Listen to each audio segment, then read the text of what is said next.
Hello everyone, my name is Tom Morgan, and this is a 1992 Chrysler LeBaron convertible. Now I'm showing you this for two reasons.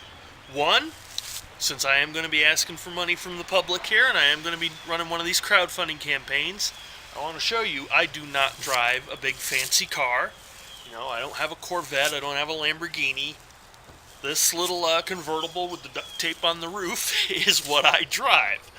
So, I definitely do need your help on this. Another reason I wanted to show this to you is this, sadly, as nice of a little car as this is nowadays what is considered a classic car. Now, a 20-year-old car, fine. Okay, I can see that. But just because the car is 20 years old does not mean it's a classic. Now, to me, a classic is something special. It brings to mind things like a 1957 Chevy Bel Air, a 1939 Ford or a Packard, or, maybe even something like a 70s Corvette. The Stingrays, those are nice cars. Those, in my mind, are classics. This, while it is an older car, is not truly a classic, and I think that's starting to get lost on people, and it's a shame, really. When people start considering cars that were made in the 90s classic cars, we've lost something, I think. And the whole reason I am here today is to tell you the plans for what I've got going on here. Now, as you can see, I believe it's going to be somewhere up above me here in the little title bar. It is Charity Classics is the name of the plan. Now, I have been in contact with multiple entertainment companies. The one that actually caught interest in it is a place called New Show Studios. They've been around a very long time.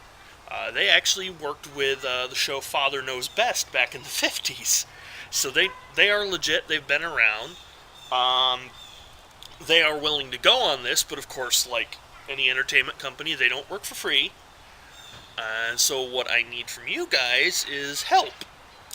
What I plan on doing is, in the show, we are going to be going out, traveling across the country, city to city, finding old lost cars, some that have been sat in barns for years, some have sat out in fields for decades, We want to find these cars, we want to rescue them, because it's a shame to just let these things go to rust.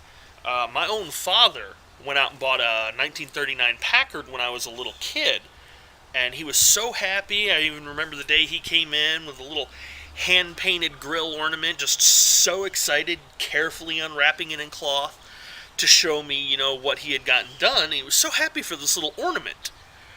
The last time I visited him a couple years back, this car, which was completely intact when I last saw it, was sitting in his backyard, covered in rust. The tires were dry rotted and worn away, so the car was essentially sitting on the ground with no wheels under it. It had the wheels, not the tires. And the doors were off. And he was telling me of his plans that if he ever did eventually get around to restoring it, he wanted to chop the roof off and turn it into a cruiser. Now, those are nice plans. If you like rat rods, things like that, that's fine. That's not what I am looking to do. Hearing that from my own father actually kind of broke my heart, because he's the one that got me interested in classic cars. What I plan on doing on this show, with help of course, I can't do it all myself. Like I said before, we are going to be traveling city to city all across the country. Who knows, maybe at some point even to other countries if we get something really good. We're going to be finding these classic cars, rescuing them. We're going to be getting a crew together, restoring these back as close to factory as we can. That might include some minor updates like, power steering, seat belts, things like that. Just things to make the car safer to drive.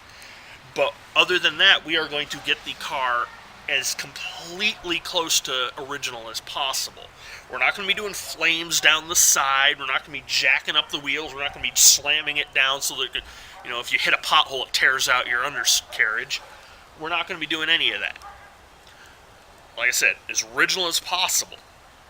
Now, the best part is, you've seen shows that do that before, I know. I'm having a little trouble getting my words together, but that's cool. I'm not that great at public speaking, I'll admit, and even the camera's making me a little nervous, but what we're going to do with these things is, unlike all these other shows where they go out, they fix them up, sometimes they do pardon my French, they sometimes do a half-ass job restoring these, and sometimes they do a really good job, but they take and they chop them up and they do all that stuff to them that I don't want to do. It breaks my heart hearing stuff like that. When we do this, unlike them, we are not going to sell these things for a profit. Now, I know most of them are out to make money, and you're used to seeing them wheeling and dealing and trading, and this is how much we spent, this is how much work we did, and this is how much we made. That's not what we're going to be doing on this show. On this show, we are going to be restoring these and then taking them to an auction and auctioning them off. Now, me, my crew, everybody working on this, we're not going to be auctioning these off for a profit. In fact, we don't expect to make any money at all from these car auctions. The whole point of these auctions is the profits, the proceeds from all the auctions. Of course, we do have to cover our operating expenses, so the actual restoration costs and all that stuff will be taken care of. But any profits that are made from the auction, like say if we were to take this car here, restore it to factory new, costs us 20 grand to do it, and it through some miracle makes like 50, 60 grand on the market, the 20 grand that we spent on it goes to us just to cover our operating expenses and the parts. The 30 to 40 grand profit, all of that goes to charity. 100% of the profit goes to charity. We are not going to keep a dime of the profit money. We aren't out to make money on this. Of course, you're going to see this. If it does come out on TV show, you're going to be like, oh, they're making tons of money. No, that is not what we're here to do. We are here to help people. We're here to bring back classic cars, even things like this, although I doubt we'll ever work on anything as new as this one. We are here to resurrect these old classic cars so our automotive history doesn't get lost, because it's way too easy to just let it rust away into the dirt and return to the ground and all that. And there's something poetic to that, but it's not what we want. I don't want to see all this hard work and all this classic design just go to rust, go to waste. We are out to restore this. All that money, like I said, will go to charity. What we'll do is every week we'll be in a different city, working with a different charity. A different group will get the profits. 1 week we might have cancer research. The next week it'll be AIDS research. Even something like autism. Like I'm here in Oklahoma City, autism is strangely enough not covered by a lot of healthcare providers. And it is a serious problem for the parents that have to deal with these kids. A lot of them end up either leaving the city or just traveling to another city to get the work done and then coming back home, and that gets expensive. I want to help them. I really do. I've seen too many people go bankrupt over problems like this. It causes strains on families, and it is not good. And it's not fair to them. They didn't ask for these issues. And so I really want to help these people, but at the same time I also really want to get these cars fixed, because I hate seeing those go to waste. And I figure, why not put it all together? Get the cars restored, auction them off, profits go to charity, they get helped out. I'm working with cars like I love to do, and it's great. Everybody's happy, And this new show studios, as I mentioned earlier in the video, they're really seriously interested in this. I have the president of the company even contacted me personally. He wants to do this. But like I said, they don't work for free. So that's where this little title here, pledge here, I'm not sure where around me all that's going to be. But that's where all this comes in, and that's where you guys come in. And I'm hoping, this is running a little long, so I'm going to cut it short here. So I'm hoping I can get your help on this. I'm hoping you guys can share my passion on this. And I really want to see this done. I really do. This has been a dream of mine for a long time. And now it's actually possible thanks to crowdfunding, Indiegogo, Kickstarter, all that.